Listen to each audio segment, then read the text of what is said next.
মালদার হরিশ্চন্দ্রপুরে সরকারি জমি পাইয়ে দেওয়ার নাম করে প্রতারণার অভিযোগে গ্রেপ্তার হলেন সামিউর রহমান ওরফে জম্মু রহমান। তিনি প্রাক্তন মন্ত্রী তাজমুল হোসেনের ভাই হিসেবে পরিচিত। ঘটনাকে কেন্দ্র করে রাজনৈতিক মহলে ব্যাপক চাঞ্চল্যের সৃষ্টি হয়েছে। পুলিশ সূত্রে জানা গিয়েছে, হরিশ্চন্দ্রপুর থানায় দায়ের হওয়া একটি লিখিত অভিযোগের ভিত্তিতেই এই গ্রেপ্তারি হয়েছে। অভিযোগকারী হরিশ্চন্দ্রপুরের মালিওর এলাকার বাসিন্দা একরামুল হক। জম্মু রহমানকে 2,30,000 টাকা দেওয়া আছে। কি কারণে দিয়েছিলেন?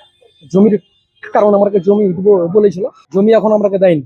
বাবুদের জমি, বরগুড়ি মাঠ তো সরকারি জায়গা, সরকারি জায়গা আমাকে দিব বলেছিল। জম্মু রহমান আমাকে জায়গাটা দিব বলেছিল। কতগুলো জায়গা দিবে, মানে কতটা জায়গা? 2 কাঠা। 2 কাঠা। হ্যাঁ। কত টাকা দিয়েছিলেন আপনি? 2,30,000 টাকা দিয়েছে। কার হাতে দিয়েছিলেন? জম্মু রহমান হাতে দিয়েছে। কি বলে আপনার কাছ থেকে টাকা নিয়েছিল? জমিটা আমাকে দিব বলেছিল।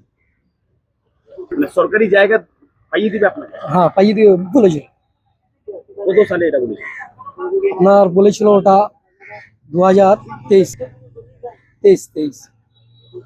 তারপরে কি আবার তো জমি নিয়ে আসি, ওদের কাছেই আছে জমি। জমি পেয়েছেন আপনি? না, আমি জমি পাইনি।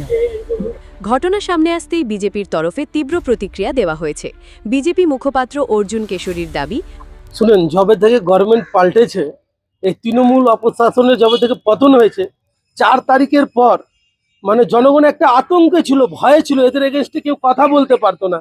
তা এখন মানুষ জেগেছে, একটা ভরসা পেয়েছে, এই গভর্নমেন্টের উপর বিশ্বাস আছে কি বিজেপি গভর্নমেন্ট যা হলো সততার গভর্নমেন্ট হলো, বিজেপি গভর্নমেন্ট হলো রাম রাজত্বের গভর্নমেন্ট।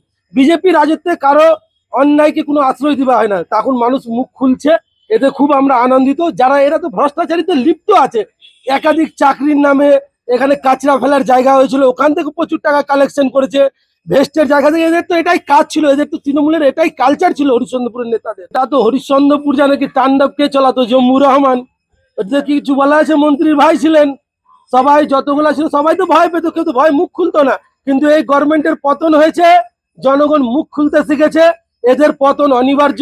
এদেরকে প্রশাসনের কাছে একটাই অনুরোধ করব, এবং আমাদের লোকপ্রিয় জনপ্রিয় সকলের প্রিয় শ্রী শ্রী শুভেন্দু অধিকারী মহাশয়, আমাদের মুখ্যমন্ত্রী, মানবিক মুখ্যমন্ত্রী, তার কাছে অনুরোধ করব এই চোরটাটিকে যাতে জেলে ভরা হোক।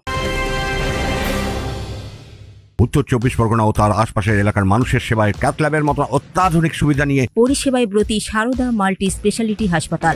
একই ছাদের তলায় মানুষ সাধারণ চিকিৎসা থেকে শুরু করে 24 ঘন্টা ক্যাথল্যাব, এমআরআই, সিটি স্ক্যান, এনআইসিইউর মতো সুবিধা এবার থেকে পেয়ে যাবেন সারদা মাল্টি স্পেশালিটি হাসপাতালে। প্রয়োজনে যোগাযোগ করুন 033-2592-0730, 2593-0730, 2593-3562 ও 9331275635 নম্বরে। আমাদের ঠিকানা royal park, Kalyani expressway, Barrackpore, Kolkata 7,01,21। Sarada multi speciality হাসপাতাল, পরিষেবাই হোক আমাদের মূল লক্ষ্য।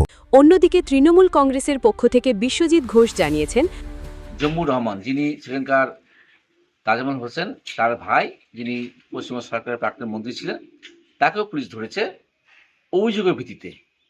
কারোর বিরুদ্ধে তোলাবাজি, কারোর বিরুদ্ধে সরকারি জমি দখল করা, এরকম বিভিন্ন রকম অভিযোগে পুলিশ ধরেছে।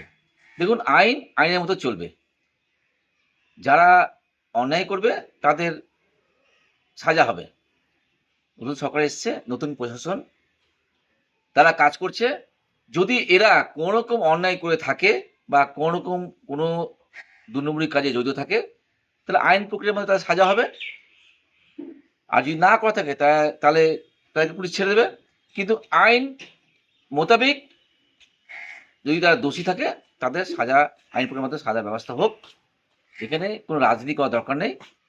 যারা দোষী তাদের বিরুদ্ধে অ্যাকশন হোক, আর যারা নির্দোষ তাদেরকে ছাড়া হোক।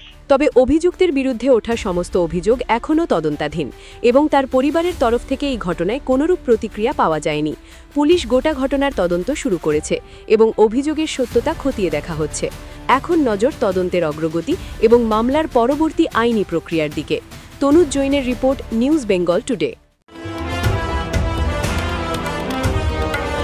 মেঘবেলা লাইভে আপনার পছন্দের টিভি চ্যানেলস সম্পূর্ণ বিনামূল্যে, শুধুমাত্র মেঘবেলা ব্রডব্যান্ডের কানেকশনের সঙ্গে। মেঘবেলা ব্রডব্যান্ড, বাংলার ঘরে ঘরে।